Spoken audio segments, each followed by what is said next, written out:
Welcome back, I'm Captain Xavier, and I am currently packing up for a trip to Michigan to hunt zombies in a mall in the middle of the night. And that sounds awesome. This is the Mutation Mall Madness Hardcore 3 event that I've been saying I was going to be attending. And it sounds like a lot of fun. It sounds like a cross between Afterworlds and End War, sort of. It's not a strictly traditional HVZ, nor is it exactly a traditional LARP. It's a muddle of the two, and it sounds like a really cool system. Everyone is arranged into 5-person squads. The squads can work together, or they can work against each other. I think there'll be upwards of 200 people, so that could be 40 squads if they're all full. More if you have, partial squads. I don't know exactly how the breakup is going to be done. I will be bringing 2 squads with me. I have 7 auxiliary who are going, so we're going to be looking for 2 additional volunteers when we get there. Hopefully we can fill out our squads. If not, well, we'll run with 4. We'll see what happens. We do also have some allied squads. We'll see how that works out. The game is designed to force competition between the humans. There are only so many resources, only so many people are going to be able to survive. There's only so much loot to be gotten, and so forth. So there is almost certainly going to be inter-human, inter-squad conflict, and that should be a lot of fun. And I say it's similar to Afterworlds is because, one, it's open world. It's the whole mall open from like 6 p.m. to 3 a.m. It's going to be nuts. I will probably die because I'm an old man. But there are quests that you're trying to do. Ultimately, you're trying to escape. But there are super quests, or special quests, secret quests, side quests, all kind of stuff that you're working towards. And there is a level system, so you are trying to gain experience in order to level up your character, as it were, to unlock additional abilities and loot and stuff like that. Some of this is limited by essentially your carrying capacity, I guess would be a word you could do, or equipment slots, whatever nomenclature you want to have. Whatever your level is, that is the number of equipment slots you have, or your carrying capacity, as it were, and equipment requires a certain number of slots. The better the equipment, the more slots. Some equipment doesn't require any, others require 1, some 2, some 5, stuff like that. So you're trying to get experience by tagging zombies, by completing quests, by finding loot, stuff like that. Zombies on the flip side gain experience by taking out humans. Every human they take out, they go up a level, and every level they can unlock mutations, which give them special abilities. So very quickly you're going to have a lot of super zombies. And that's going to make it kind of hardcore, which is why it's in the name. So my loadout for this is different than my usual HVZ loadout, because I typically go heavy with, a proton pack and an FDL and 2 pew-pews and just go nuts. But obviously I won't be starting the game with that many slots. So I'm going to be starting with my good old trusty HVZ Alpha Trooper. Because pump action blasters with 10 round capacity or less only cost 1 slot, and you start with 1 slot. So I have a bunch of 10 round magazines that I'll be bringing. I might jungle mag them together, or I might just have them in the pockets in my pants, because that doesn't take any slots. Another thing that I believe doesn't take any slots is a small dump pouch. You can have a small dump pouch as long as it's less than a gallon capacity for holding spent magazines, extra darts, whatever. Ammo, oddly enough, is not a limited resource. You can carry all the ammo you can carry, but what you carry it in is limited. So obviously you can't, a larger dump pouch, which, for instance, my standard dump pouch, I'm pretty sure this is what they mean when they say a gallon capacity. That looks like about a gallon. This requires 1 slot, so I can't start with that and the Alpha Trooper.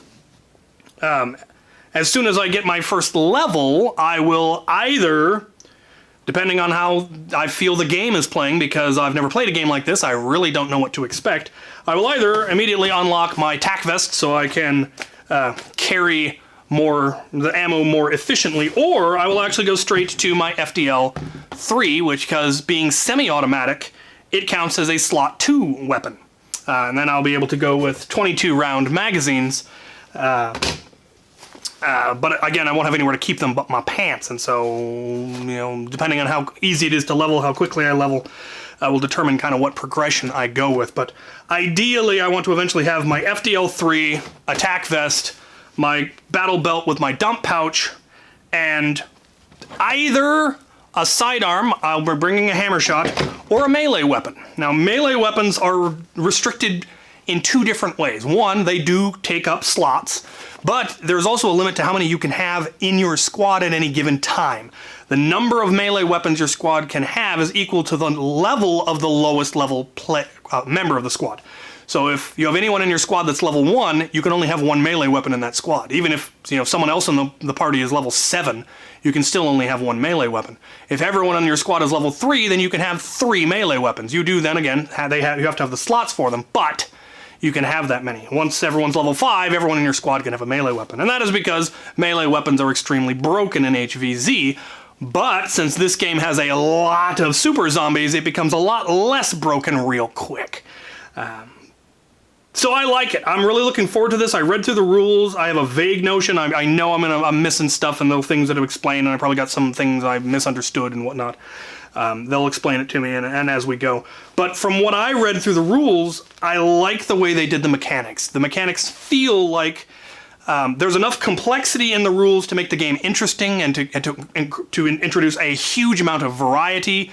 There are specialty classes, there are medics, there are engineers. You can only have one of those per squad. They get additional abilities as they level up, but they still have slots. There are additional items like medkits that take up slots. There's a lot of variety, but the way it's designed, it doesn't feel like I get the feeling that it's not going to hinder gameplay. If you have been watching my game theory videos, I like simple mechanics and complex scenarios. And the mechanics are still mostly HVZ. It's if you stun a zombie, they're out. Here they drop an XP chip and have to go back to respawn to get a new XP chip, and that's how you get your experience. You level up, you take out zombies. And when you level up, you get more equipment, but the equipment is still dart blasters that fling foam. It doesn't introduce too much more complexity to the mechanics, but there is still a lot of interesting complexity in the way the game is played and the way you level up and what your loadouts are and how you interact with other teams. But there shouldn't be a whole lot of bickering over rules where there's some confusion over, oh, I thought this did that, no, that does this, and they're like, well, I used this ability where you used that ability. Most of the abilities and most of it seems like it's going to flow fairly smoothly. It might get a little confusing if like 10 different super zombies come at you and you have to try to figure out what they all do and how they all operate, but for the most part, I think it's actually going to still run fairly smooth. I'm really looking forward to it. It should be a lot of fun. Hopefully I don't get taken out in the first 5 minutes or the first hour or whatever and just end up a zombie for the whole night. Though if I do, I will be a slow plodding zombie and will just wander around getting shot a lot, no doubt. But I'm looking forward to it. So I will hopefully remember to turn on my GoPro and actually get some footage at some, exciting points. I will probably forget and not get much footage, but I will see what I can do.